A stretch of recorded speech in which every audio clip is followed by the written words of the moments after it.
சரவண ஜோதியே நமோ நம. வாழ்க வையகம், வாழ்க வளமுடன். அனைத்து தமிழ் நெஞ்சங்களுக்கும் கனிவான வணக்கங்கள். 12 மாதங்களை கொண்ட தமிழ் ஆண்டின் 2ஆம் மாதம்தான் வைகாசி மாதம். வைகாசி மாதத்தில் சூரியன் ரிஷபராசியில் பயணம் செய்வதால் ரிஷப மாதம் என்று அழைக்கப்படுகிறது.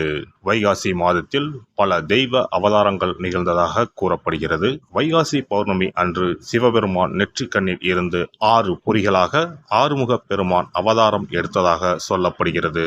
6 தீப்பொறிகளும் 6 குழந்தைகளாக மாறி கார்த்திகை பெண்கள் கை தவழ்ந்த மாதமாக கருதப்படுகிறது.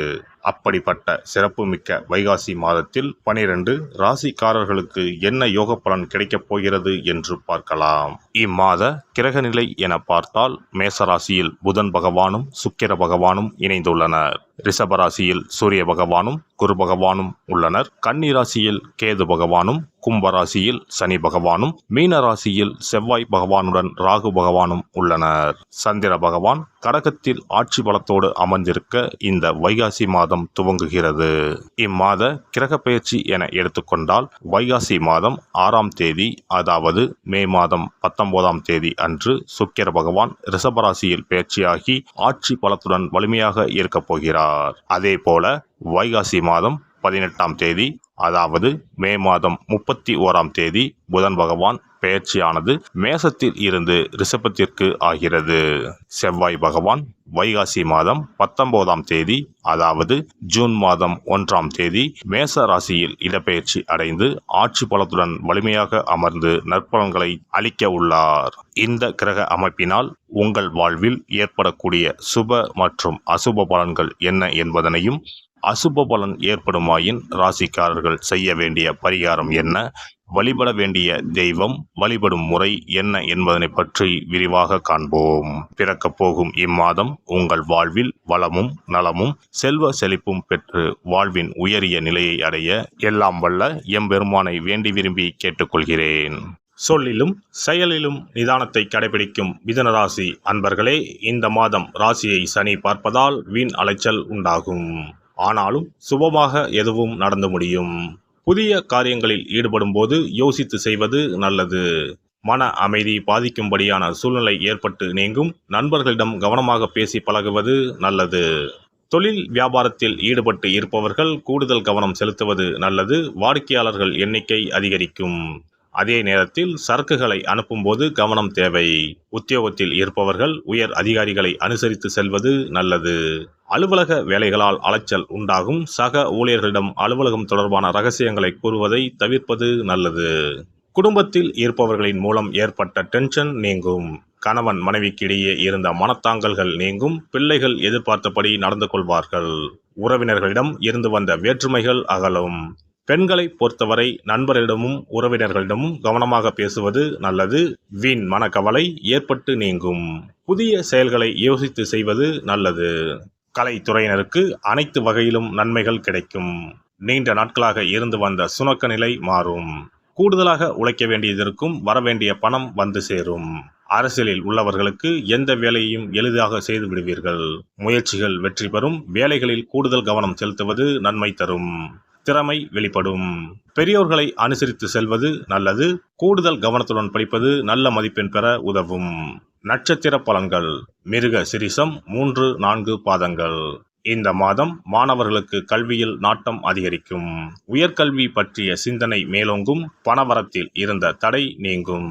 காரிய வெற்றி உண்டாகும். உங்களை விட உங்களை சுற்றி இருக்கும் மற்றவர்கள் பயன்படும் விதமாக திறமையை பயன்படுத்துவீர்கள். காரியங்கள் சாதகமாக நடந்து முடியும்.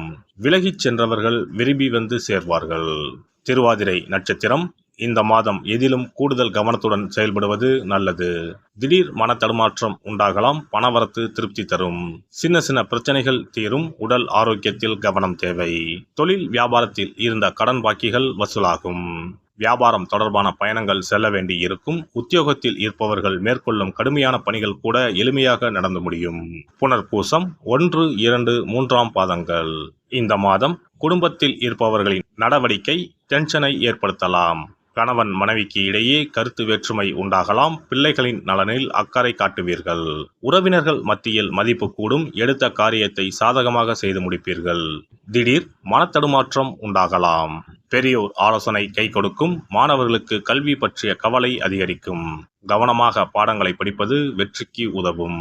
பெருமாளை வழிபட எல்லா நன்மைகளும் உண்டாகும். மனக்குழப்பம் நீங்கும். தைரியம் பிறக்கும். சிறப்பு தொகுப்பு. இனி வரவே வராது என நினைத்த பணம் திரும்பி வருவதற்கு இதை மட்டும் செய்தால் போதும். நாம் கஷ்டப்பட்டு சேர்த்த அல்லது சம்பாதித்த பணத்தை யாரையாவது நம்பியோ அல்லது அவர்களுக்கு உதவி செய்வதற்காகவோ கொடுத்து ஏமாந்து இருக்கலாம். அப்படி இழந்த பணத்தை திரும்ப இனி வரவே வராது என நினைத்த பணத்தை கூட சில எளிய தாந்திரீக பரிகாரங்களை முறையாக செய்தால் திரும்ப பெற முடியும். இழந்த சொத்து, இழந்த பணம் மற்றும் நகை ஆகியவற்றை திரும்ப வீடு தேடி வர வைப்பதற்கான எளிய பரிகார முறைகள் பற்றி இங்கே தெரிந்து கொள்வோம். இந்த 2 முறைகளில் எந்த முறை நமக்கு எளிமையானதோ அதை செய்து பயன்பெறலாம். வாங்கிய பணத்தை திருப்பி கொடுக்க முடியாமல் கடன் தொல்லையால் அவதிப்படுபவரை போல் பணத்தை கொடுத்துவிட்டு அதை திரும்பி வாங்க முடியாமல் தவிப்பவர்கள் அதிகம் இருக்கத்தான் செய்கிறார்கள். யாராவது அவசரம் என பண உதவி கேட்கும்போது நட்பின் அடிப்படையிலோ அல்லது இருக்கப்பட்ட சிலர் பணம் கொடுத்திருப்பார்கள்.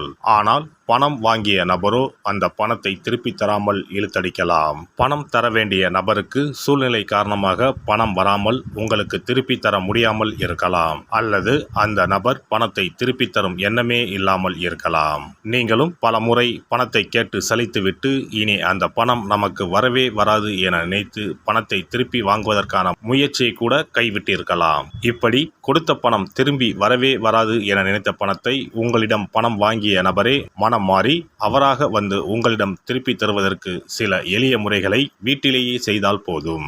பரிகாரம் 1. கற்பூரம் ஒன்றை ஏற்றி அது எரியும் சுடரின் மீது இரும்பு கலந்த ஏதாவது ஒரு தட்டினை காட்ட வேண்டும். இப்படி காட்டும்போது அந்த தட்டில் கரி படலம் ஒன்று உருவாகும்.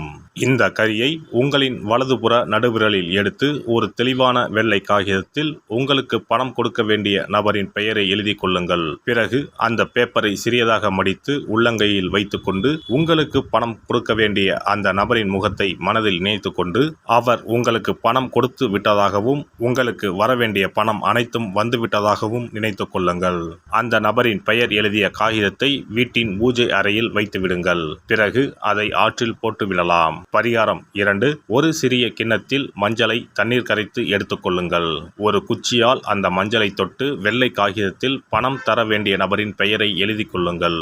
ஓம் ஸ்ரீ கார்த்த வீர்யாஜுனாய நமக என்ற மந்திரத்தை 27 முறை சொல்லி பணம் கொடுக்க வேண்டிய நபர் உங்களுக்கு தர வேண்டிய பணம் அனைத்தையும் கொடுத்து விட்டதாக நினைத்து வேண்டிக் கொண்டு அந்த காகிதத்தை சுற்றி வெள்ளை நூலால் கட்டிவிட வேண்டும். பிறகு அந்த காகிதத்தை ஆற்றிலோ கடலிலோ போட்டுவிட வேண்டும். இந்த 2 முறைகளில் யாருக்கு எது வசதியோ அந்த முறையில் பரிகாரத்தை செய்யலாம். ஏதாவது ஒரு முறையை பின்பற்றினால் போதும். 2 முறைகளிலும் செய்ய வேண்டியது கிடையாது. இந்த பரிகாரத்தை தெற்கு நோக்கி அமர்ந்து செய்ய வேண்டும்.